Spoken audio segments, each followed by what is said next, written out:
আসসালামু আলাইকুম। আশা করি সবাই অনেক ভালো আছেন। আজকে আমরা কথা বলবো এস্তোনিয়া নিয়ে। এস্তোনিয়া উত্তর পূর্ব ইউরোপের একটি দেশ। এর আনুষ্ঠানিক নাম এস্তোনিয়া প্রজাতন্ত্র। দেশটির উত্তরে উপসাগর, পূর্ব রাশিয়া, দক্ষিণে লাতভিয়া এবং পশ্চিমে বাল্টিক সাগর দিয়ে ঘেরা অনন্য সুন্দর এবং মনোমুগ্ধকর একটি দেশ। এস্তোনিয়ার সমৃদ্ধ ইতিহাস, প্রাণবন্ত সংস্কৃতি এবং প্রযুক্তিগত উদ্ভাবনের আদর্শ উদাহরণ হিসেবে দাঁড়িয়ে আছে পৃথিবীর মানচিত্রে। আজকের ভিডিওতে আমরা এস্তোনিয়া সম্পর্কে নানা জানা অজানা তথ্য জানব এবং সেই সাথে জেনে নিব এস্তোনিয়ার ভিসার জন্য কী কী ডকুমেন্টসের প্রয়োজন হতে পারে। এস্তোনিয়া ইউরোপ উপমহাদেশের উত্তর পূর্ব কোণে অবস্থিত একটি ছোট্ট দেশ, যার আয়তন ৪৫,৩৩৯ বর্গ কিলোমিটার। এদেশের প্রায় ৫০% অঞ্চল বনভূমি দ্বারা আচ্ছাদিত।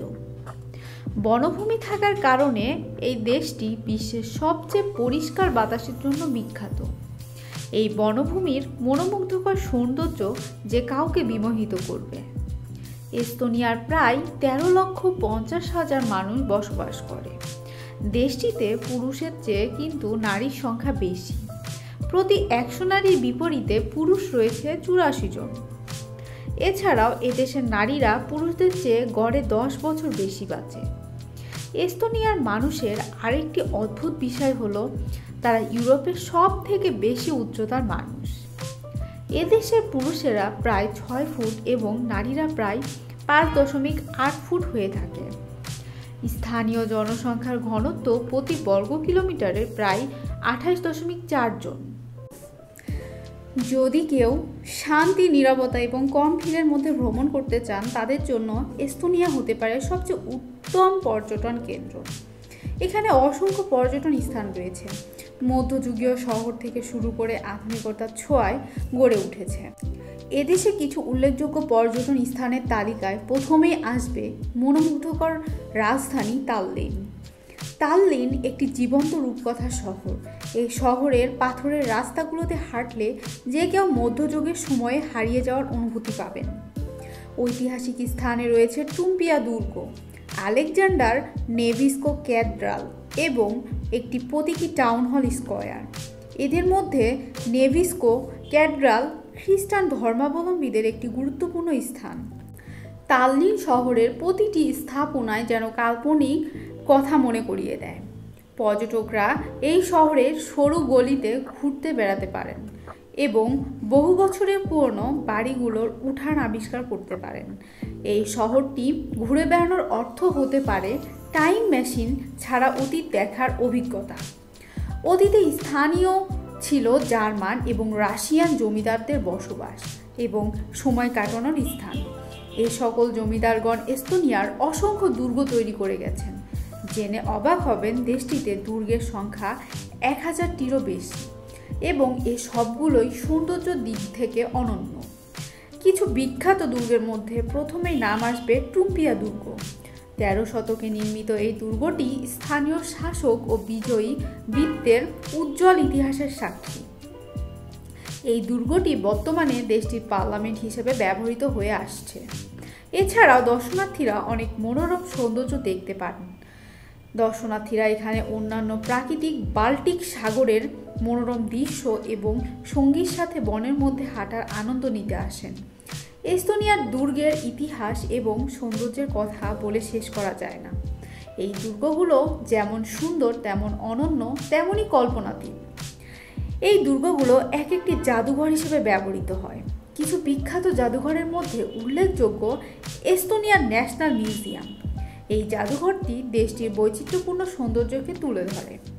এই স্থানে এসে পর্যটকরা এস্তোনিয়ার ঐতিহ্য, লোককাহিনী এবং ঐতিহাসিক নিদর্শন সম্পর্কে জানতে পারে। দেশটির সংস্কৃতি নিয়ে কারো আগ্রহ থাকলে চলে যেতে পারেন কুমু আর্ট মিউজিয়ামে। রাজধানী শহরে অবস্থিত দেশের বৃহত্তম এবং সবচেয়ে চিত্তাকর্ষক শিল্প জাদুঘর। মজার বিষয়, ১৮ শতক থেকে বর্তমান সময় পর্যন্ত স্থানীয় শিল্প সংগ্রহ নিয়ে তৈরি এই জাদুঘরটি নিজেই একটি শিল্পকর্ম।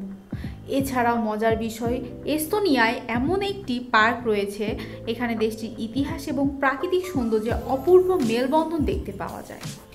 লাহেমা জাতীয় উদ্যান এস্তোনিয়ার একটি প্রাকৃতিক বিস্ময়ের নাম। উদ্যানের মনোরম লেক, পাথর বিছানো উপকূল, উদ্যানের ভেতরে মধ্যযুগীয় তৈরি রাস্তাগুলো দেখলে যে কেউ অবাক হতে বাধ্য।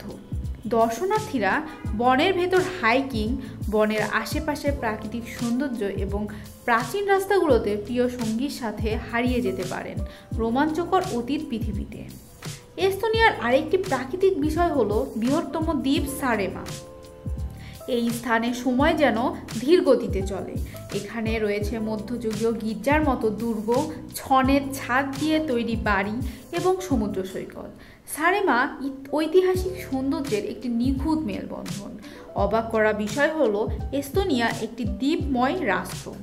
এদেশে প্রায় 2000টির মতো দ্বীপ রয়েছে। এই শহরটির একটি বিশেষ বৈশিষ্ট্য হলো এটি গ্রীষ্মকালীন রাজধানী।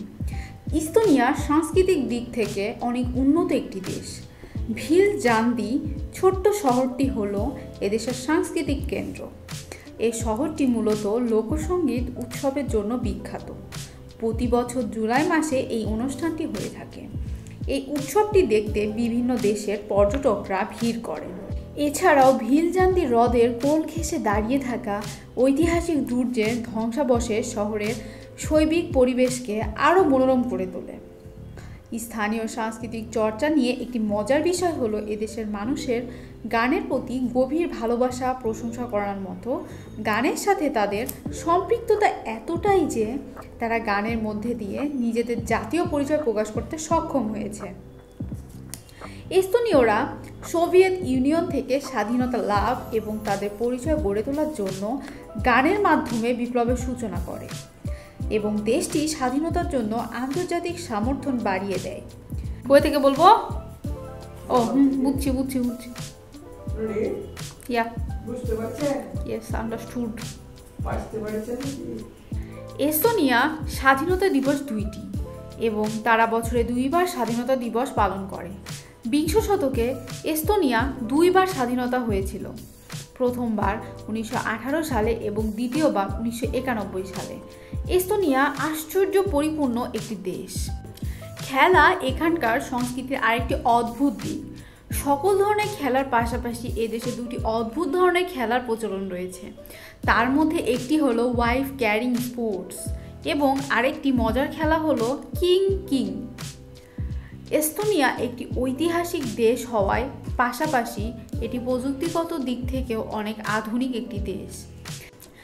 জানলে অবাক হবেন, জনপ্রিয় ভিডিও কলিং অ্যাপ্লিকেশন স্কাইপি এর নির্মাতাদের মধ্যে 3জনই এস্তোনিয়ার।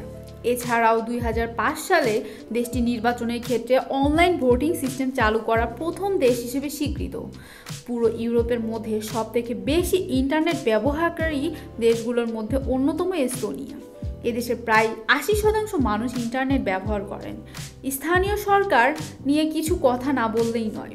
গর্বের বিষয় হলো দেশটির সরকার তার নাগরিকদের নিয়ে কাজ করেন। এর মধ্যে উল্লেখযোগ্য হলো রাজধানী শহরের বাসিন্দাদের জন্য সম্পূর্ণ বিনামূল্যে গণপরিবহন সুবিধা প্রদান করা। এছাড়াও শিক্ষায় উন্নয়নের ফলে এদেশের শিক্ষিতের হার প্রায় 72%। উদ্ভাবনী গবেষণা এবং জীবনযাত্রার মান অনেক উন্নত। ঐতিহ্য, প্রযুক্তি এবং বৈচিত্র্যময় সংস্কৃতির এস্তোনিয়াকে এমন স্থানে রূপান্তরিত করেছে যা যে কোনো মানুষের জন্য উদ্দীপনা এবং আনন্দদায়ক। এটি এমন একটি দেশ যার সৌন্দর্যে যে কেউ মনোমুগ্ধকর হতে বাধ্য। তো বন্ধুরা, এখন জেনে নেওয়া যাক এস্তোনিয়া ভিজিট ভিসার জন্য কী কী ডকুমেন্টসের প্রয়োজন হতে পারে। প্রথমেই আপনার একটি বৈধ পাসপোর্ট থাকতে হবে এবং অবশ্যই সে পাসপোর্টের সর্বনিম্ন মেয়াদ 6 মাস থাকতে হবে। তারপর আপনার একটি ছবির প্রয়োজন হবে। অবশ্যই সে ছবিটি ল্যাব প্রিন্ট হতে হবে এবং ছবির সাইজ 36 mm থেকে 45 mm হতে হবে। তারপর আপনার ভিসা অ্যাপ্লিকেশন ফর্মের প্রয়োজন হবে, অর্থাৎ আপনারা ভিসার জন্য যে ফর্মে অ্যাপ্লিকেশন করবেন সেটার প্রয়োজন হবে। এরপর আপনার ব্যাংক স্টেটমেন্ট এবং ব্যাংক সলভেন্সির প্রয়োজন হবে। এবং এই ব্যাংক স্টেটমেন্টে আপনাকে সর্বনিম্ন 5 লক্ষ টাকার মতো দেখাতে হবে। অবশ্যই যে ব্যাংক স্টেটমেন্টটি দিবেন সেটা 6 মাস হয়ে থাকে সর্বনিম্ন, অর্থাৎ প্রতিনিয়ত লেনদেন হয় এমন একটা ব্যাংক স্টেটমেন্ট দিতে হবে। তারপর একটি কভার লেটারের প্রয়োজন হবে।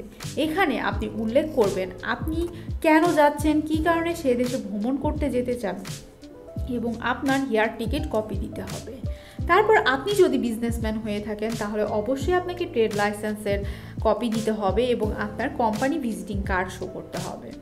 আপনি যদি জব হোল্ডার হয়ে থাকেন তাহলে অবশ্যই আপনাকে এনওসি দিতে হবে এবং আপনার স্যালারি স্টেটমেন্ট দিতে হবে, সাথে আইডি কার্ডের ফটোকপিও দিতে হবে। আর আপনি যদি স্টুডেন্ট হয়ে থাকেন তাহলে আপনাকে আইডি কার্ড দিতে হবে। আপনার পুলিশ ক্লিয়ারেন্স সার্টিফিকেটের প্রয়োজন হতে পারে।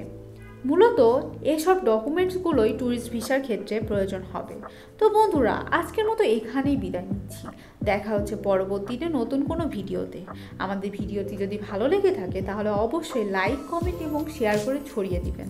এবং আপনি যদি চ্যানেলটিতে নতুন হয়ে থাকেন তাহলে অবশ্যই সাবস্ক্রাইব করে পাশে থাকা বেল আইকনটি বাজিয়ে দিবেন। সে পর্যন্ত সবাই ভালো থাকবেন। আল্লাহ হাফেজ।